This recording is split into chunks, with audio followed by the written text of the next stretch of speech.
오늘 함께 나눌 하나님의 말씀은 히브리서 7장 20절에서 28절까지의 말씀입니다. 제가 읽겠습니다. 또 예수께서 제사장이 되신 것은 맹세 없이 된 것이 아니니 그들은 맹세 없이 제사장이 되었으되 오직 예수는 자기에게 말씀하신 이로 말미암아 맹세로 되신 것이라. 주께서 맹세하시고 뉘우치지 아니하시리니 네가 영원히 제사장이라 하셨도다. 이와 같이 예수는 더 좋은 언약의 보증이 되셨느니라. 제사장 된 그들의 수효가 많은 것은 죽음으로 말미암아 항상 잊지 못함이로되 예수는 영원히 계심으로 그 제사장 직분도 갈리지 아니하느니라. 그러므로 자기를 힘입어 하나님께 나아가는 자들을 온전히 구원하실 수 있으니 이는 그가 항상 살아계셔서 그들을 위하여 간구하심이라. 이러한 대제사장은 우리에게 합당하니 거룩하고 악이 없고 더러움이 없고 죄인에게서 떠나 계시고 하늘보다 높이 되시니라. 그는 저 대제사장들이 먼저 자기 죄를 위하고 다음에 백성의 죄를 위하여 날마다 제사 드리는 것과 같이 할 필요가 없으니 이는 그가 단번에 자기를 들여 이루셨음이라. 율법은 약점을 가진 사람들을 제사장으로 세웠거니와 율법 후에 하신 맹세의 말씀은 영원히 온전하게 되신 아들을 세우셨느니라. 아멘. 우리가 잘 아는 찬양이 있죠. 예수 피를 힘입어 자격 없는 내 힘이 아닌 오직 예수님의 보혈로 십자가의 보혈 완전하신 사랑 힘입어 나아갑니다. 이러한 가사를 가지고 있는 찬양인데 이 곡을 쓰신 양재훈 목사님이란 분이 한 인터뷰에서 이 곡을 어떻게 쓰셨는지 그 배경을 이렇게 말했습니다. 이 정도 했으면 예배의 자리로 나아가기에 충분하지 않은가? 이러한 나로부터 시작하는 예배로 너무 쉽게 향하고 있는 자신을 발견했다고 합니다. 오직 예수님을 통해서 하나님께 나아갈 수 있게 되었다는 사실을 쉽게 잊어버리고 여전히 세상적인 관점으로 또 여전히 자기의 삶에 남은 습성으로 무언가 자격을 갖추어야 그분을 예배할 수 있을 것 같은 그런 불편한 진실 속에서 참 마음이 어려웠다고 하더라고요. 그러면서 이제 히브리서 말씀을 묵상하던 중에 오직 주님이 예수 그리스도가 유일한 대제사장이심을 다시 발견하면서 이 곡을 쓰셨다고 고백했습니다. 사실 하나님께 나아가는 것, 다시 말해서 기도하고 예배하는 것이 우리가 어떠한 자격을 갖추었기 때문에 가능해진 것이 아니라는 사실을 우리가 분명히 기억하고 또 알면서도 우리는 종종 우리의 실수와 또 죄, 또 부족함을 발견하면서 위축되고 주눅이 드는 것 같습니다. 그러면서 내면에 한 가지 질문이 생기죠. 이런 나를 과연 하나님께서 받아주실까? 스스로를 정죄하고 그러다 보니 하나님께 나아가지 못하고 오히려 자신만의 동굴로 들어가게 되기도 합니다. 진리의 지배를 받아야 되는데 감정의 지배를 받다 보니까 하나님이 하루에도 몇 번씩 다른 모습으로 바뀌는 거죠. 그러나 이러한 태도는 하나님의 진리를 왜곡해서 받아들이는 것이고 이 왜곡된 진리는 진리가 아니기 때문에 우리에게 자유를 주지 못하는 것입니다.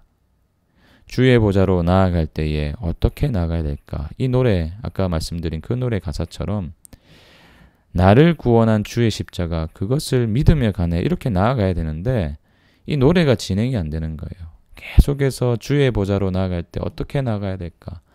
어떻게 나아가야 될까? 여기서 계속 반복 재생이 될 때가 얼마나 많습니까?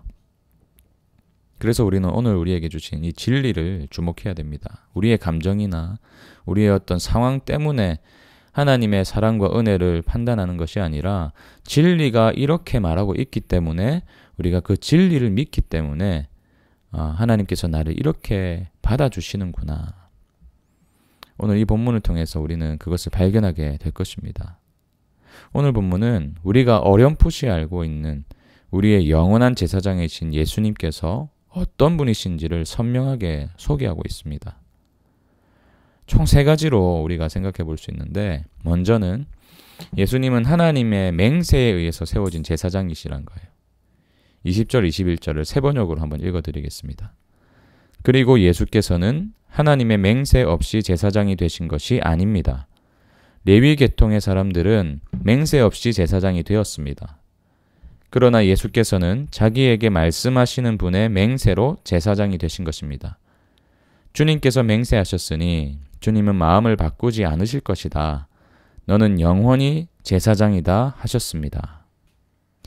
히브리서 기자는 지금 시편 110편 4절을 인용하면서 하나님이 맹세하여 예수님을 제사장으로 세우셨기 때문에 하나님께서는 맹세하신 것을 바꾸시는 분이 아니라고 말씀하는 거예요.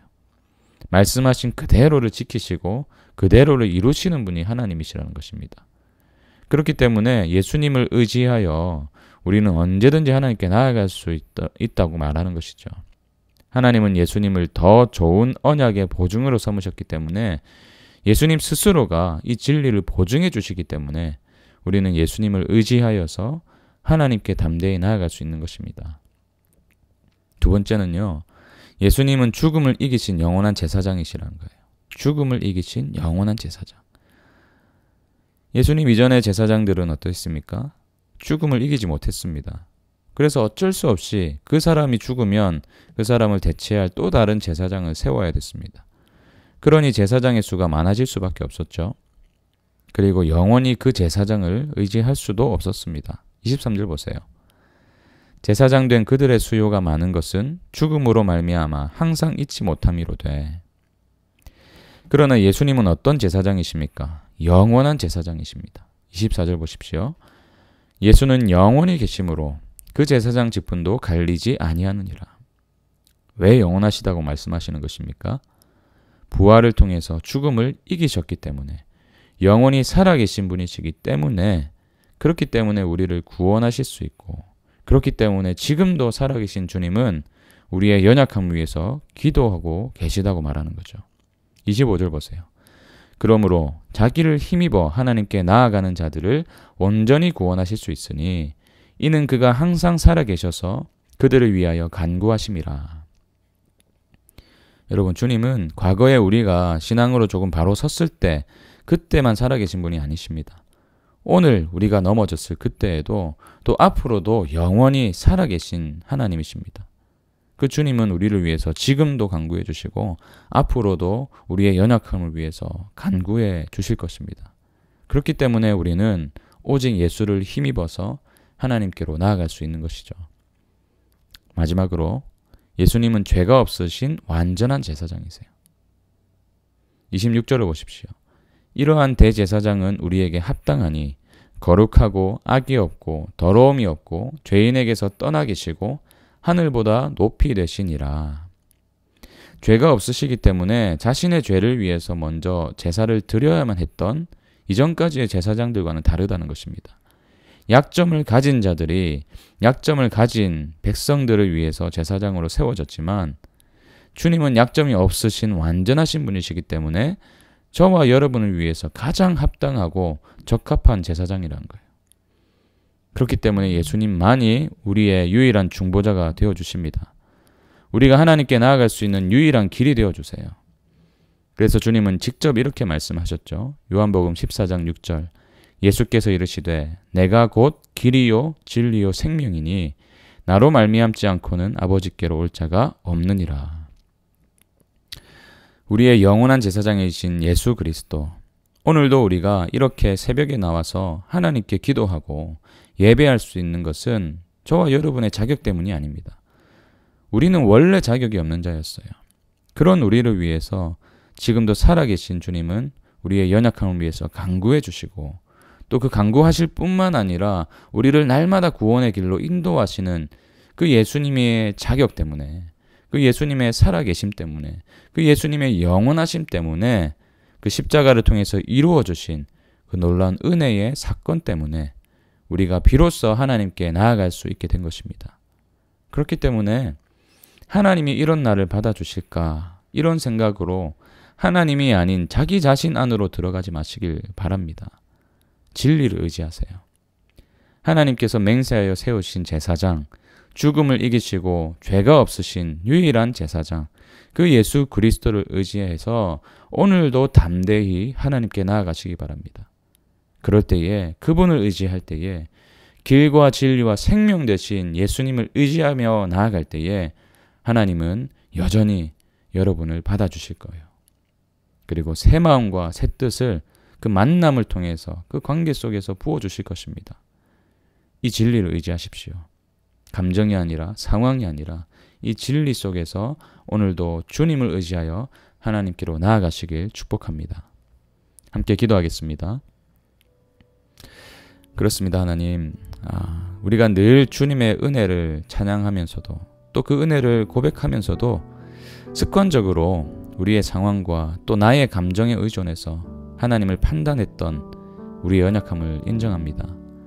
주님, 오늘 보여주신 것처럼 우리의 영원한 제사장이신 예수님을 의지할 때에 우리는 언제든지 하나님께로 나아갈 수 있음을 믿음으로 고백합니다. 우리가 드리고 있는 이 기도마저 나의 공로가 아니라 예수님의 구원하시는 사역과 우리를 위해 날마다 간구하시는 그 간구로 인해서 가능한 줄로 믿사오니 우리의 자격이 아니라 영원한 제사장이신 그리스도를 바라보게 하여 주시옵소서. 그래서 날마다 담대하게 하나님께로 나아가게 하여 주시옵소서. 감사드리며 예수님의 이름으로 기도합니다. 아멘. 오늘도 이 두 가지 진리를 붙들고 두 가지 기도 제목으로 함께 나아갈 때에 먼저는 스스로의 감정에 지배받기보다 진리에 지배받는 인생이 되게 하셔서 진리가 말씀하고 있는 예수님을 보게 하여 주시옵소서. 우리 그렇게 우리의 눈을 위해서, 우리의 시선을 위해서 기도하시고요. 두 번째는 우리의 영원한 제사장이신 예수님이 오늘도 살아계시고 우리를 위해서 간구하고 계시다는 사실을 기억하여서 주님을 의지하며 담대히 하나님께 나아가는 하루가 되게 하여 주시옵소서. 우리 이 두 가지 기도 제목 붙들고 오늘 하루도 주님을 의지하며 하나님께로 나아가도록 하겠습니다. 함께 기도하겠습니다.